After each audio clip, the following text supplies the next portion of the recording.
이제는 우리가 마가복음의 이제 뒷부분인데 아직도 많이 남아 있습니다. 마지막 예수님의 그 십자가의 여정으로 지금 이제 가까이 다 다가왔습니다. 빠르게 시간이 진행되고 있죠. 우리는 바로 앞에 무화과 나무, 잎사귀만 무성한 무화과 나무 이 얘기가 오늘도 계속되고 있는데요. 그게 이스라엘의 상황이었습니다. 그리고 예수님이 그 무화과 나무를 저주하시자 뿌리채 말라버리신 거죠. 말라버린 거죠. 이 사건과 또 하나가 있는데 그것이 성전 회파, 성전의 모든 상을 뒤집어 엎으시고 또 이 성전을 헐어버리겠다 얘기하시는 사건이 있었습니다. 엄청난 사건이죠. 그리고 잎사귀가 무성한 이 무화과 나무가 저주받은 사건과 이 성전을 무너뜨리시는, 회파하시는 이 사건은 같이 연결이 되어 있습니다. 여러분 생각해 보십시오. 이스라엘 역사 속에 이 성전만큼 중요한 공간이 없었습니다. 건물이. 그거를 근본적으로 부정하는, 뒤집어 엎으시는 상황까지 이스라엘이 온 것이죠. 영적으로 완전히 끝까지 온 것입니다. 더 이상 소용이 없을 정도로 부패했고 타락하고 영도 폐기될 수밖에 없는 엄청난 일들이 지금 일어나고, 예수님이 그것을 그 시대의 종교 기득권을 갖고 있는 사람들을 향해서 이제 선포하고 있는 것입니다. 베드로가 이제 이 뿌리채 말라버린, 저주하신 나무가 뿌리채 말라버리신 이 장면을 보고 놀란 거죠. 그래서 예수님이 라피어, 당신이 저주하신 나무가 뿌리채 말랐습니다. 아마 베드로가 충격을 받은 것으로 보여요. 충격은 받았지만 이 사건이 주는 의미는 잘 몰랐던 것 같습니다. 이 사건을 통하여 무슨 의미가 있는가, 하나님이 무슨 메시지를 주시려고 하는가. 여러분, 우리도 우리의 삶을 살아가면서 우리 가정이나 우리의 삶에, 때로는 시대에, 또 오늘 이 코로나 같은 사건이 일어날 수도 이 사건을 통해서 하나님이 무엇을 말씀하시려고 하시는가, 이거 듣는 게 굉장히 중요하죠. 그 의미를 발견하는 것. 자, 근데 예수님이 갑자기 베드로에게 무슨 말씀을 하시느냐 하면 하나님을 믿어라 이랬어요. 오늘 본문을 보면 사실 언뜻 보면 갑자기 연결이 잘 안 되는 부분이에요. 그래서 저도 처음 성경 읽는데 갑자기 왜 훅 들어오시지? 그런 느낌이 들었습니다. 무화과 나무가 마른 것에 놀라 보고를 하는데 갑자기 예수님이 하나님을 믿어라. 문맥상 끊기는 듯해요. 그리고 많은 주석서를 보아도 그렇게 시원한 답을 얻지는 못했습니다. 이 무화과 나무는 이스라엘을 상징하는 거죠, 여러분. 그런데 저주를 받아 나무가 말랐다는 것은 성전의 무너짐과 이스라엘의 상황을 의미하고 있습니다. 자, 그런데 이스라엘이 누구입니까? 하나님의 택한 민족이에요. 하나님이 택하셨다는 말은 하나님의 계획과 목적을 가지고 선택하셨다는 얘기예요. 근데 지금 무화과 나무가 말라버린 사건은 이스라엘의 실패처럼 보여요. 이스라엘의 실패뿐만 아니라 이스라엘을 선택하신 하나님의 실패처럼 보이는 거예요. 그러니까 표면적으로 보면 이스라엘은 절망적인 상태예요. 바로 이때에 예수님은 제자들에게 하나님을 믿어라. 사실은 뜬금없는 얘기 같아요. 그러나 이 말의 의미의 깊은 것 안에는 겉으로는 실패해 보이는 것처럼 보이지만, 이스라엘의 실패, 이스라엘을 선택하신 하나님의 실패처럼 보이지만 하나님에게는 실패가 없다. 자, 그 다음 이어서 나오는 말씀이 중요해요. 23절. 내가 진실로 너에게 이르노니 누구든지 이 산더러 들려 바다에 던져지라 하며 그 말하는 것이 이루어질 줄 믿고 마음에 의심하지 아니하면 그대로 되리라. 유명한 구절이죠, 여러분. 산을 옮기는, 믿음으로 산을 옮기는 얘기. 근데 이 23절만 딱 떼어 다루면 안 돼요. 문맥 속에서 이해해야 합니다. 이 비유 역시 예수님은 일종의 예언적 의미로 말씀하셨습니다. 산을 들어 바다로 던지시라는 이 비유는 주로 불가능을 이야기할 때 사용되는 비유입니다. 안 된다. 그럼 불가능하다. 산을 바다로 던지운다. 절대 불가능한 일이죠. 근데 그것이 바다에 던지우려 하면 던져지울 것이요. 이 구절을 소위 말하면 적극적 사고방식을 강조하는 사람들이 애용하는 구절입니다. 믿기만 하라. 다 이루어진다. 믿어라, 믿어라, 믿어라, 믿어라. 믿으면 된다. 그런데 그건 믿음이 아니고 신념일 수 있습니다. 그리고 적극적인 사고방식을 강조하는 데 이 구절을 사용해요. 물론 믿음은 중요합니다. 그런데 이 구절의 강조점은 하나님의 전능하심을 의심하지 말라는 데 있습니다. 다시 말하면 믿음의 대상에게 포커스가 있어요. 믿음의 대상에 대한 전적인 신뢰를 강조하는 말씀입니다. 사실 지금 상황을 보면 아무것도 기대할 것이 없어요. 기대할 것이 아무것도 없어요. 그야말로 열매 없는 무화과 나무 그 자체요, 저주받은 상태. 회복의 소망이 없어요. 이미 뿌리채 말랐다는 거예요. 소망이 없는 거예요. 다 끝이 난 거예요. 우리는 하나님의 역사가 이루어져가는 과정을 보면 왠지 의심스러울 때가 있습니다. 과연 될까? 사실 우리의 역사는 또 우리의 삶은 우리의 생각하는 방식대로 돌아가지 않습니다. 그때 우리는 의심하죠. 지금 예수님의 제자들도 마찬가지입니다. 예수님을 열심히 따라다녔지만 그들은 언제나 문제가 뭐냐면 믿음이 부족했어요. 그래서 주님으로부터 자주 어떤 책망을 받았습니까? 너희들이 믿음이 적다, 믿음이 없다. 자, 이제는 주님이 곧 십자가를 지셔야 하고 지상의 사역을 마무리하셔야 합니다. 제자들과 더 이상 육신적으로 함께 할 수 없습니다. 자, 이때 예수님이 제자들에게 하나님을 믿어라, 믿음을 강조하고 있습니다. 지금의 상황이 아니라 하나님을 믿어라. 하나님은 새로운 성전을 준비해 놓으셨어요. 예수 그리스도의 십자가와 부활 사건 이후 하늘로 승천하시고 난 다음 사도행전에서는 새로운 공동체가 일어납니다. 120명의 문도가 모여 전심으로 기도합니다. 그들이 모인 곳이 성전이에요. 하나님은 새로운 이스라엘을 일으키십니다. 이스라엘이 실패하고 성전이 무너지면 끝인 줄 알았는데 아니에요.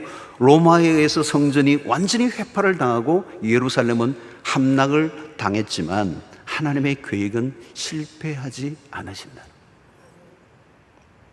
예루살렘이 아니라 온 세계 열방에 하나님이 성전을 일으키시고 기도하는 집을 일으키시는 신약의 교회는 영적 이스라엘, 망한 것이 아니라 하나님의 계획은 더 강력하게 드러나고 있습니다. 여러분, 우리는 역사를 잘 보아야 합니다. 역사는 인간이 엮어가는 것처럼 보이지만 아닙니다. 철저히 하나님이 엮어가신다. 여러분, 역사 속에 별별 일들이 다 일어날지라도 하나님의 당신의 계획과 목적은 조금도 오차 없이 이루어 가신다는 것을 우리는 믿어야 합니다. 여러분, 인류 역사를 보십시오. 교회보다 더 오랫동안 지속된 기관 혹은 조직은 역사에 없습니다.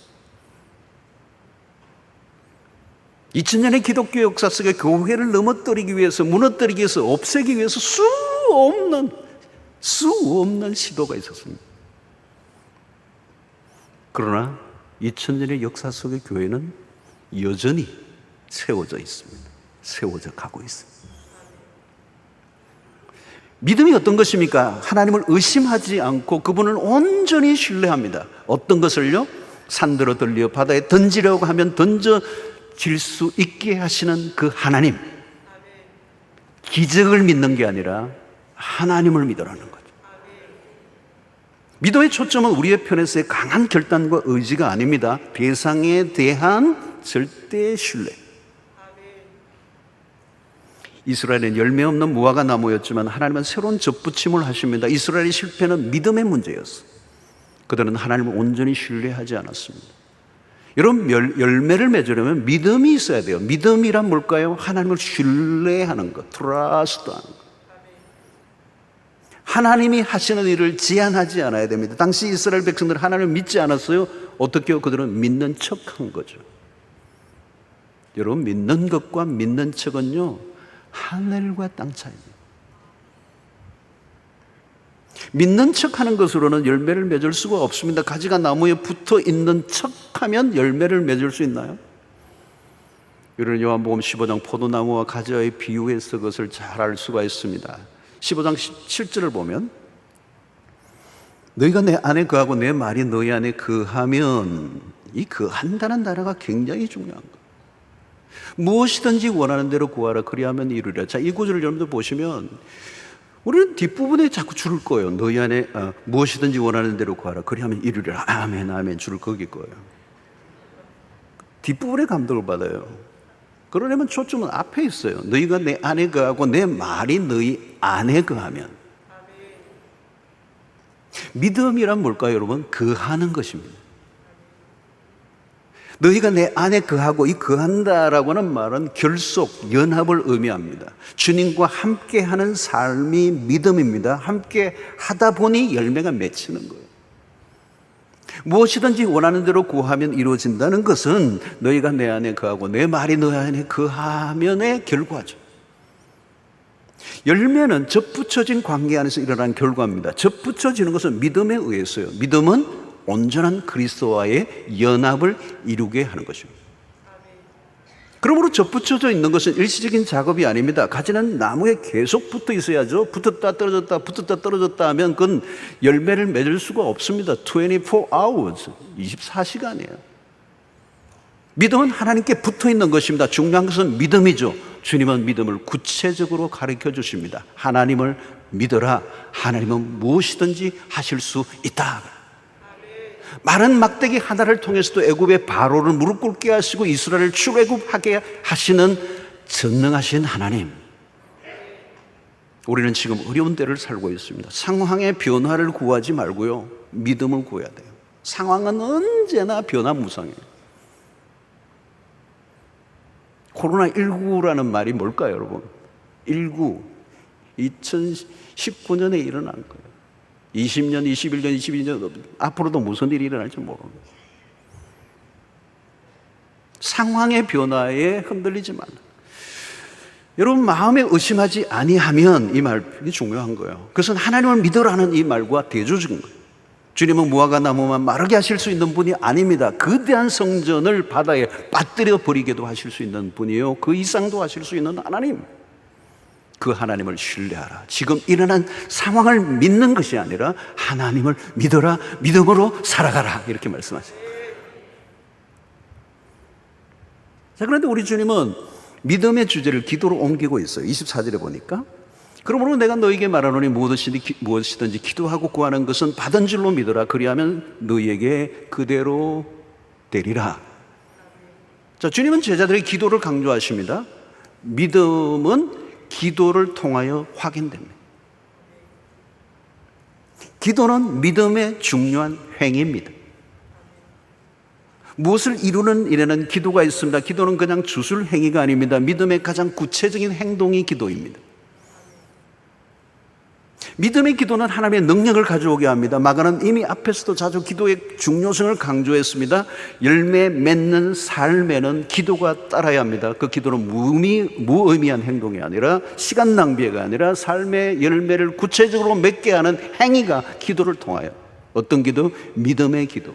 그래서 하나님을 믿는다면 기도해야 돼요. 믿음과 기도는 함께 가는 것입니다. 기도를 통하여 믿음이 드러납니다. 기적은 기도를 통하여 일어나는 거예요. 믿음의 기도는 상황을 바꿔놓습니다. 자, 그런데 기도에 있으면 또 하나 중요한 것을 마가는 우리에게 말씀하고 있어요. 그게 하나님의 뜻입니다. 믿음의 기도를 해야 되지만 믿음의 기도를 할지라도 그 믿음의 기도는 하나님의 뜻 안에서 구해야 합니다. 주님은 이 믿음의 기도에서 중요한 또 하나의 주제를 우리에게 가져와요. 그게 용서로 연결시키고 있습니다. 25절 보십시오. 서서 기도할 때 아무에게나 혐의가 있거든 용서하라. 그리하여야 하늘에 계신 너희 아버지께서도 너희 허물을 사하여 주시리라 하시니라. 왜 주님은 지금 용서의 주제를 또 들고 나오신 겁니까? 왜 갑자기 이 용서의 메시지도 뜬금이 없이 갑자기 나온 것 같아 보이는 문맥의 흐름상 약간 어색해 보여요. 왜 용서의 주제를 가지고 나오셨을까? 예수님이 성전에서 상을 뒤집어 엎으시고 성전이 허물어지는 것을 선포하시자 무슨 일이 일어났습니까? 사람들이 예수를 죽이려고 드는 세력들이 막 불어나고 있는 거예요. 생각해 보십시오. 그 당시에 이 성전이라고 하는 것은 이스라엘 백성들이 중심부에 있는 건데 이걸 흔들어 놓았으니 그 당시에 종교 지도자들이 가만히 두겠습니까? 벌떼처럼 달려들고 있습니다. 죽이려고. 사실 그 사건이 성전에서 그 상을 둘러엎으신 사건이 예수님의 십자가를 재촉하게 됐죠. 분위기가 얼마나 살벌해졌겠습니까? 얼마 있지 않으면 예수님은 불법적 재판에 넘겨져 십자가에 매달리셔야 합니다. 예수님은 적대자리의 고난을 당하시고 죽으시게 됩니다. 그런 상황 속에서 예수님은 용서의 메시지를 제자들에게 알려주시고 있습니다. 여러분, 용서는 기도와 깊은 연결이 되어 있습니다. 용서는 하나님의 뜻입니다. 기도에서 중요한 것은 하나님의 뜻이죠. 하나님의 뜻을 계속 물어야 합니다. 아차하는 순간 우리의 기도는 이기적으로 기울게 됩니다. 우리는 자신의 이기적 목적을 성취하기 위한 수단으로 기도를 사용할 때가 있습니다. 만약 나의 억울함을 풀기 위해 기도한다면 세상이 어떻게 되겠습니까? 다리 부러진 사람 많겠죠. 우리는 악을 악으로 갚으려고 할 때가 많습니다. 악을 악으로 대하면 답이 없어요. 하나님의 일하시는 방식은 전혀 다른 것입니다. 복음을 경험한 사람은 하나님의 용서를 알게 되었습니다. 세상에서 본 적이 없는 하나님의 사랑, 그 하나님의 사랑 안에는 용서가 있는 거죠.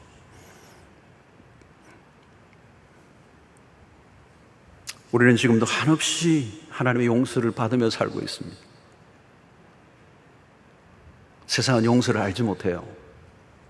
그러나 우리는 용서가 무엇인지를 압니다. 지금도 하나님의 용서하심 때문에 내가 존재하는 거예요. 용서가 아니었다면 우리는 하나님께로 나아갈 수도 없어요.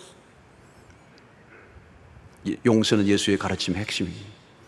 산상수훈에서도 분명합니다. 마태복음 5장 23절로 24절에 보니까 그러므로 예물을 제단에 드리려다가 거기서 내 형제에게 원망 들을 만한 일이 있는 것이 생각나거든 예물을 제단 앞에 두고 먼저 가서 형제와 화목하고 그 후에 와서 예물을 드리라. 제사보다 화해가 먼저다. 하나님 앞에 나가기 전에 인간관계에 묶인 것을 먼저 풀라. 먼저 가서 형제와 화목하고. 하나님과의 관계와 인간관계는 연결되어 있다. 분리되어 있지 않다. 우리가 예배를 나올 때마다 확인하고 또 확인해야 돼. 사람들과의 관계에서 화목을 우선으로 하지 않으면 그냥 종교적 활동을 하고 있을 뿐이지 하나님과 전혀 상관없는 제사를 드리고 있다. 자신의 죄를 사해달라고 제단의 제물을 가지고 가면서 다른 사람을 용서하지 않는 것은 이율배반적이다. 그렇게 말씀하시는 거예요. 베드로가 예수님에게 용서에 대한 질문을 던졌죠. 마태복음 18장 21절 22절 그때 베드로가 나와 이르되 주여 형제가 내게 죄를 범하면 몇 번이나 용서하여 주리까 7번까지 하오리까 예수께서 이르시되 내게 이르노니 7번뿐만 아니라 7번을 70번까지라도 할지니라. 베드로는 7번만 하면 크게 칭찬받을 줄 알았는데 7번을 70번 하니까 기절할 것 같았어요. 횟수가 아니라 성품의 문제. 지금 아프가니스탄에서 일어난 일들도 마찬가지입니다. 곳곳에 적대적인 분위기가 고조되고 있습니다. 화약고가 지금 지구촌에 늘어나고 있어요. 분쟁 지역이 한두 곳이 아니에요. 멀리 보지 않아도 우리의 사회 안에, 우리의 가정 안에. 여러분, 용서가 없는 것은 어쩔 수 없이 폭력적인 세상이 될 수밖에 없습니다. 비극적인 사건들은 모두 쌓인 분노를 해결하지 못할 때 일어난 것입니다. 자기를 용서하지 못하면 그 자기 정오가 자살로 가고요. 남들에 대한 미움과 정오는 살인, 폭력, 살인으로 가는 거예요. 모두 용서의 문제예요. 우리는 용서를 알지 못하면 사랑을 이해할 수 없습니다. 사랑이 빠진 인생은 공허하죠. 용서가 있는 곳에 사랑이 있는 것입니다. 그래서 용서가 커져갈수록 사랑이 커져가는 것입니다. 용서를 통해 원수 간의 화해가 일어나고 관계가 회복됩니다. 용서가 없는 곳은 끊임없는 정죄, 끊임없는 비난. 어떻게 될까요, 여러분? 틀림없이 그곳은 지옥이 됩니다.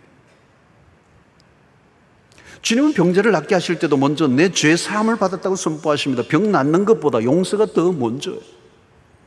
육체적인 질병이 나아도 죄의 용서를 받지 못하면 그건 진정한 치유가 될 수 없습니다. 용서의 문제는 믿음 생활과 기도 생활과 우리의 삶의 전 영역에 직접적으로 영향을 미치는. 여러분, 기도의 영은 용서의 영을 가지고 나아가야 합니다. 하나님은 용서의 하나님이시기 때문에 용서의 영이 없으면 기도가 앞으로 나가질 않아요. 하나님과의 관계가 막혀 있으면 그 기도는 나갈 수도 없고 응답될 수도 없습니다. 우리가 세상 속에서 신자는 다른 모습을 보여야 되죠. 신자는 그칠면 안 돼요, 여러분. 공격적이고 폭력적이면 안 돼요. 누군가를 겨누는 화살을 내려놓아요. 부드러워야 돼요. 누가 때리면요, 때리거나 모함을 당하면요, 당하는 쪽에 있어야 돼요. 우리는 다른 삶의 모습을 보여야 합니다. 언제나 우리의 삶의 기준은 십자가이기 때문에 그렇습니다. 십자가가 무엇입니까? 누가 밀면 밀리는 게 십자가. 오른뺨을 치면 왼뺨을 돌려대라는 것이죠. 내가 내 인생을 다 책임지려고 하지 말라는 거예요. 내가 내 힘으로 해결하려고 하면 순간 삶은 진흙탕 안으로 들어가요. 많은 경우는 해결이 아니라 더 복잡하게 됩니다.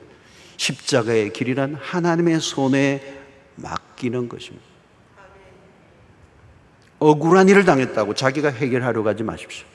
세상이 악할수록 하나님의 은혜를 더 구해야지 내 힘을 더 길러서 원수를 갚겠다고 하면 인생은 계속해서 꼬일 수밖에 없습니다.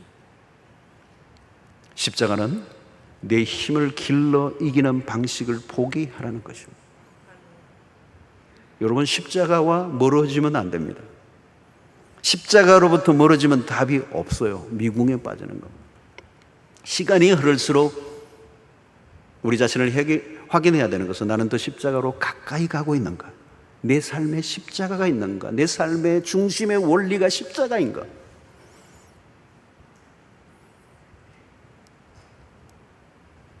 예수도 우리에게 전혀 다른 삶의 방식으로 살아가라고 가르치십니다.